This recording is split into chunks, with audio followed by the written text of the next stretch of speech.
집에 들어가시니 우리가 다시 모임으로 식사할 겨를도 없는지라.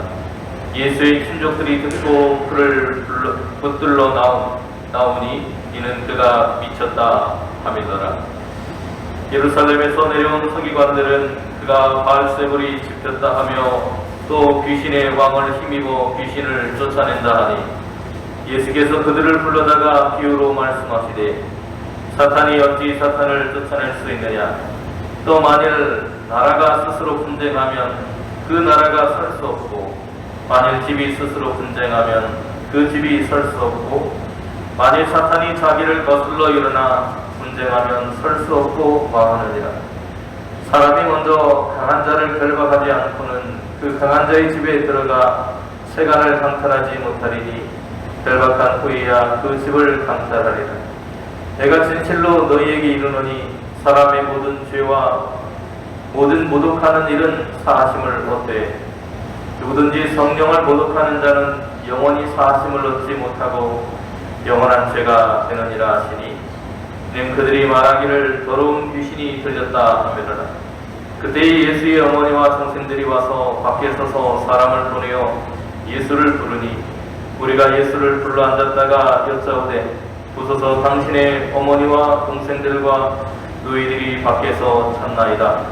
대답하시되 누가 내 어머니며 동생들이냐 하시고 불러 앉은 자들을 보시며 이르시되 내 어머니와 내 동생들을 보라.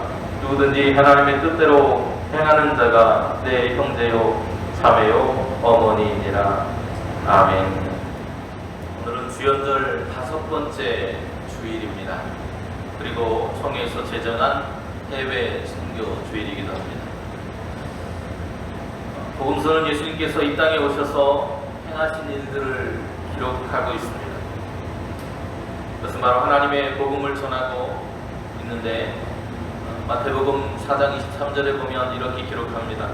예수께서 온 갈릴리에 두루 다니사 그들의 회당에서 가르치시며 천국 복음을 전파하시며 백성 중에 모든 병과 모든 약한 것을 고치셨다 말씀입니다.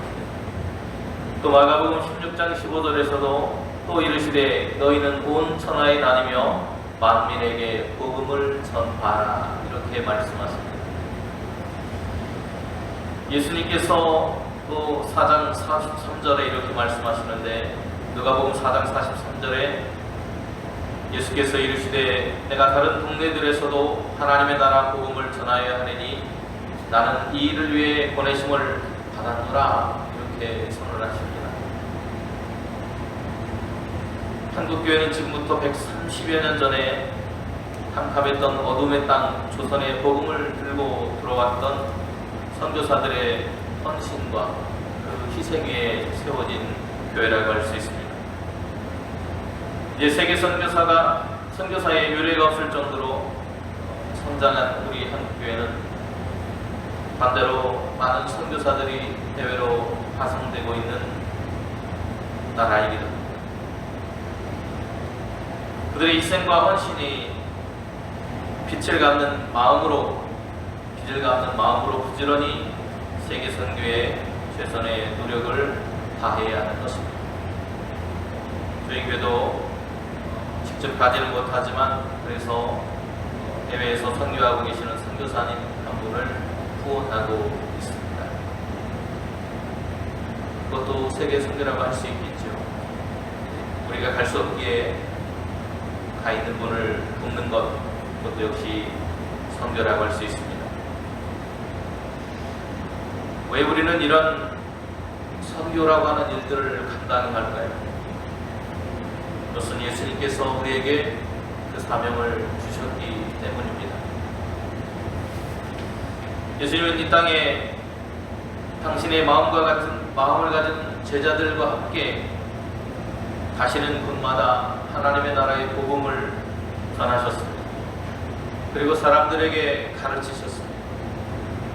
또 그들이 겪고 있는 고난의 현장 속에 함께 하시면서 그들이 겪고 있는 그 삶을 치유해 주셨습니다.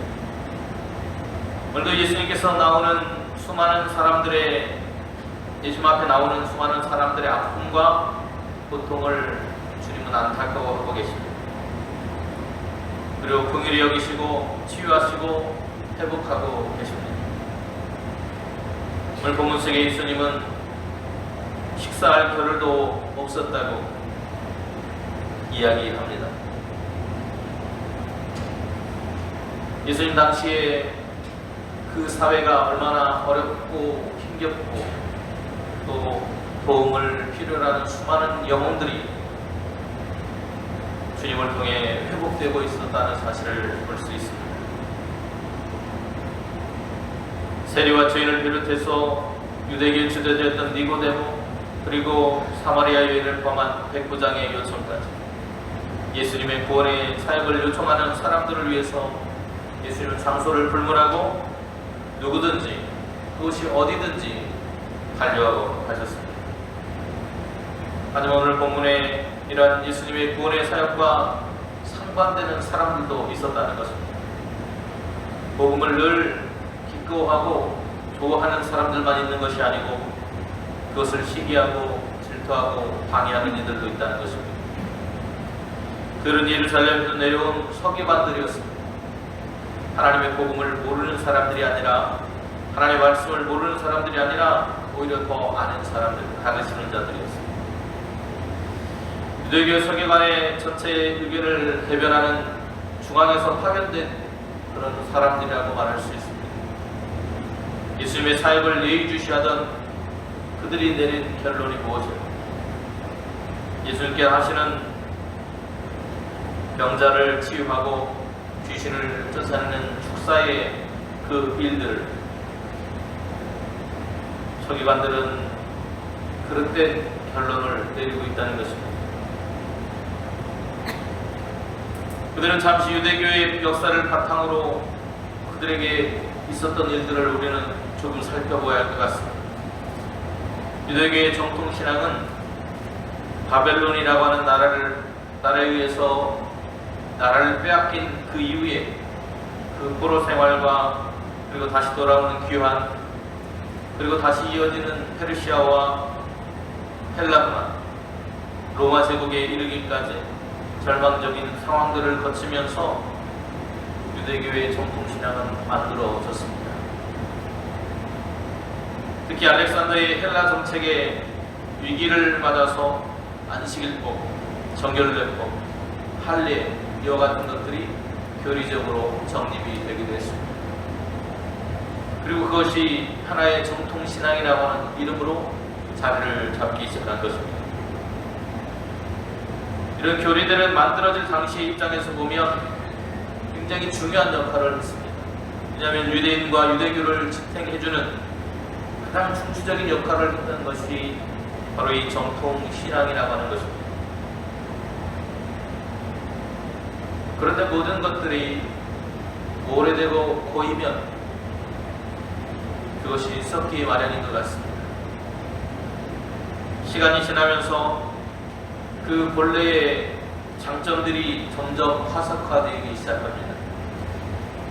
그리고 예수님 당시에 이르러서는 생명을 살리기 위해서 그리고 자신들의 신앙을 지키기 위해서 만들었던 그 법들이 사람을 죽이는 법으로 변하게 되었습니다.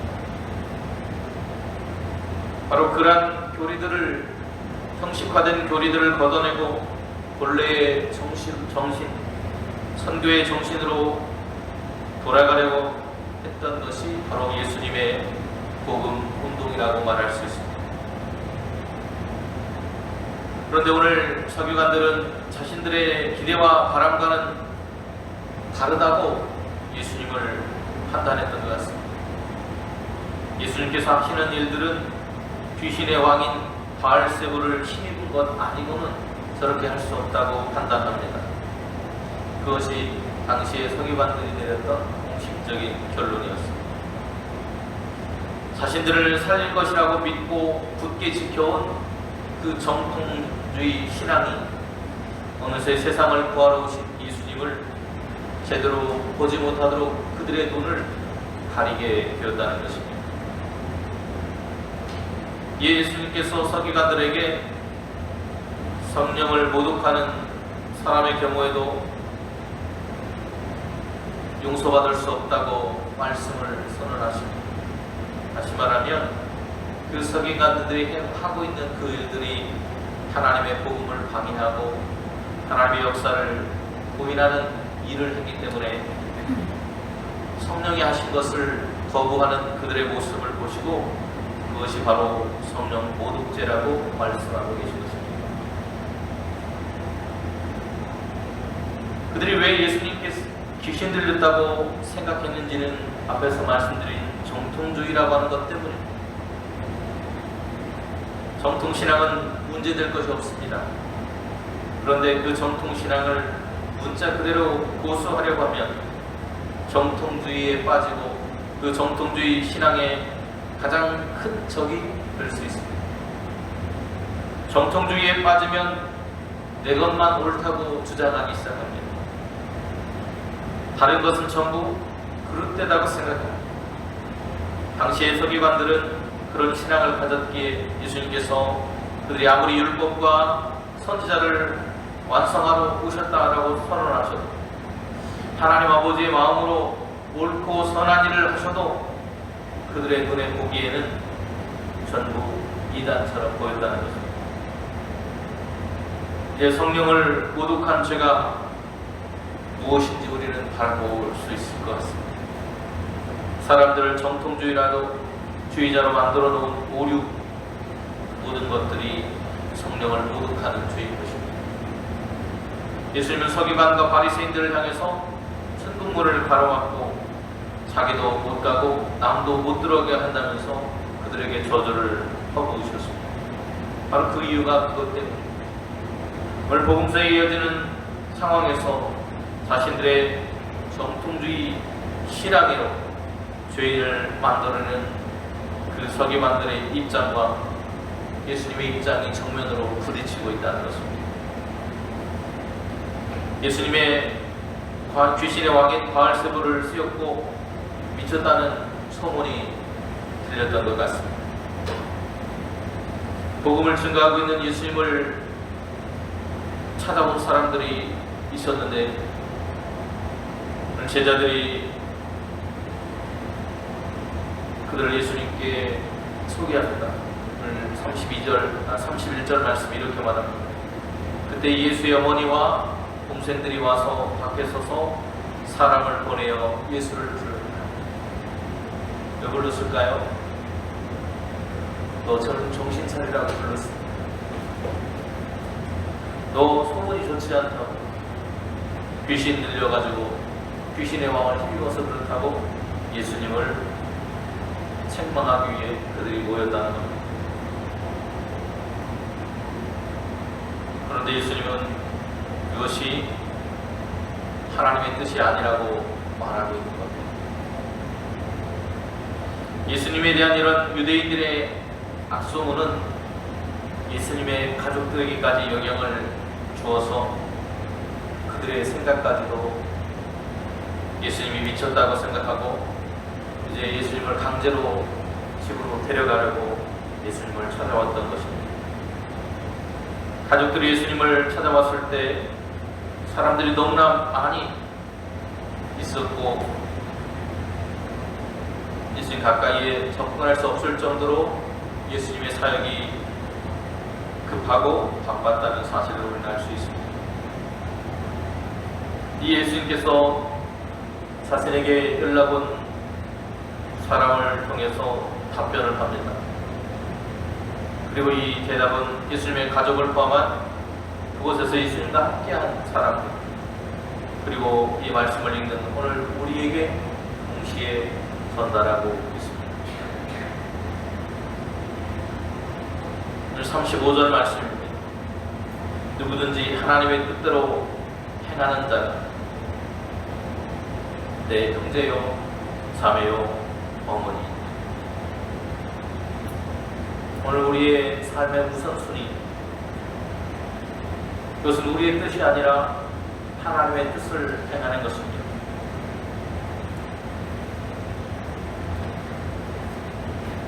로마서에서는 바울은 이러한 사람들을 하나님의 아들이라 부르는데 이렇게 말하고 있습니다. 무릇 하나님의 영으로 인도함을 받는 사람은 곧 하나님의 아들이다.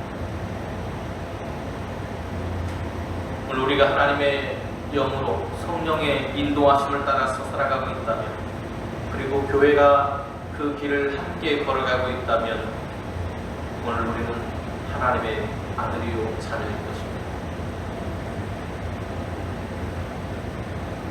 우리는 하나님의 일을 해야 합니다. 그리고 함께 그 길을 걸어가고 있습니다.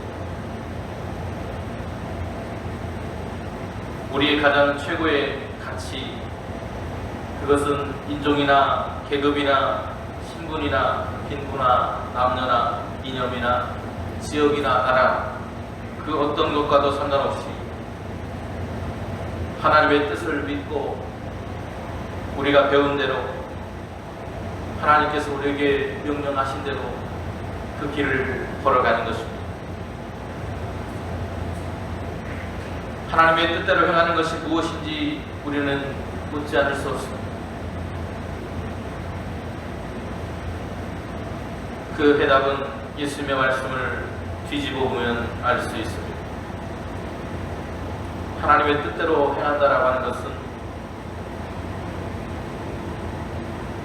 예수님의 형제요, 예수님의 자매요, 예수님의 어머니로 모든 사람을 여기고 그들에게 복음을 증거하는 것입니다. 자신들의 아니한 생각에 빠져서 이 사람은 구원받을 수 있고 저 사람은 구원받을 수 없고 분리하고 나누는 것이 아니라 주님이 명한 것이라면 어느 곳이든지 그 복음을 들을 사람들을 향해서 복음을 선포하는 것입니다. 아모스서에 보면 이스라엘 백성들이 나라가 멸망해가는 그 시기에 자신들은 하나님의 선택을 받은 백성들이기 때문에 하나님의 심판을 받지도 않고 우리가 우상 섬기고 우리의 멋대로 살아도 괜찮다고 선언하는 사람들이 있었던 것 같습니다. 아모스도 9장 10절에 보면 이렇게 그들을 책망합니다. 내 백성 중에서 말하기를 화가 우리에게 미치지 아니하며 이르지 아니하리라 하는 모든 죄인은 칼에 죽을 것이다. 그러나 반면에 하나님은 회복도 약속하시는데 11절과 12절에 이렇게 말씀하십니다. 그날에 내가 다윗의 무너진 장막을 일으키고 그것들의 틈을 막으며 그 허물어진 것을 일으켜서 옛적과 같이 세우고 그들이 에돔의 남은 자와 내 이름으로 일컫는 만국을 기업으로 얻게 하리라. 이 일을 행하시는 여호와의 말씀이라고 말하고 있습니다. 우리의 생각으로 판단하고 결정하는 것이 아니라 하나님께서 말씀하시는 사람들, 그리고 하나님께서 우리에게 주신 우리의 복음을 듣고 또 우리가 복음을 증거함으로 함께 믿음의 길을 걸어갈 그들이 예수님의 형제요, 자매요, 어머니라 말씀하신 것처럼 우리의 형제요, 자매요, 어머니가 되었습니다. 함께 신앙의 길을 걸어가게 되는 것입니다. 내가 예수님의 형제요, 자매인 것처럼 우리의 복음을 듣고 주님께서 하신 것처럼 치유하고 회복하고 하는 일들에 우리의 손길이 필요한 바로 그들이 우리의 형제요, 자매요, 어머니라고 하는 사실을 기억할 때 우리는 그들에게 복음을 증가하는 일을 멈추지 않게 될 것입니다. 그리고 우리의 생각으로 저 사람은 복음을 듣지 않아도 될 사람, 절대 구원받지 못할 사람이라고 평가하지 않게 될 것입니다. 너와 나 누구 하나 특별한 것이 없이 우리가 모두가 똑같이 하나님의 소중한 형제요, 자매요, 공부라는 그 생각과 믿음이, 그 행동이 우리가 하나님의 뜻대로 걸어가고 있음을 증거하고 있다는 사실을 오늘도 기억하며 살아갈 수 있기를 간절히 소망합니다. 오늘 우리는 바울이 말했던 것처럼 복음의 빚진 자로 살아가고 있습니다. 140여 년 전에 선교사들뿐만 아니고 그 후에 왔던 수많은 선교사들, 짧게는 한 달, 또 몇 주, 또 몇 개월 흉터병에 걸리고 자신들의 가족이 죽어가는 그 상황 속에서도 복음을 증거하기 위해 이 땅에 왔던 수많은 그들의 희생과 눈물, 그 땀이 오늘 우리에게 복음을 증거해 주었고, 오늘 그 복음을 통해 하나님의 자녀가 되어서 살아갈 수 있고 교회를 이룰 수 있게 된 것입니다. 우리는 그 빚을 이제 갚을 때가 된 것입니다. 우리만이 간직하고 있는 것이 아니라 그 복음을 요청하는 하나님의 형제와 자매와 어머니와 같은 그들에게 오늘 복음을 증거하는 교회로 우리 영상교회가 성장해 갈 수 있기를 주님의 이름으로 축원을 드립니다. 기도하시겠습니다. 하나님, 수많은 선교사들의 눈물과 땀, 그리고 우리의 믿음의 선진들이 걸어왔던 그 신앙의 길들이 오늘 우리를 복음의 길에, 생명의 길에 설 수 있도록 우리의 걸음을 인도해 주었습니다. 이제 그 복음의 빚진 자로서 우리도 그 복음을 증거하는 교회로 한 걸음 더 성장해 갈 수 있도록 성령의 은총을 베풀어 주시옵소서. 죽어가는 영혼들을 바라보면서도 외면하고 마음을 닫고 눈을 닫고 귀를 닫는 우리의 모습이 아니라 마음을 열고 눈을 열고 귀를 열고 그들의 신음을 듣고 탄식과 눈물을 닦아주셨던 예수님의 모습을 닮아서 복음을 증거하는 교회로, 선교하는 교회로 성장해가는 용산교회가 될 수 있도록 은총을 베풀어 주시옵소서. 이서 예수님의 이름으로 기도드립니다. 아멘. 하나님 앞에 예물을 봉헌하시겠습니다.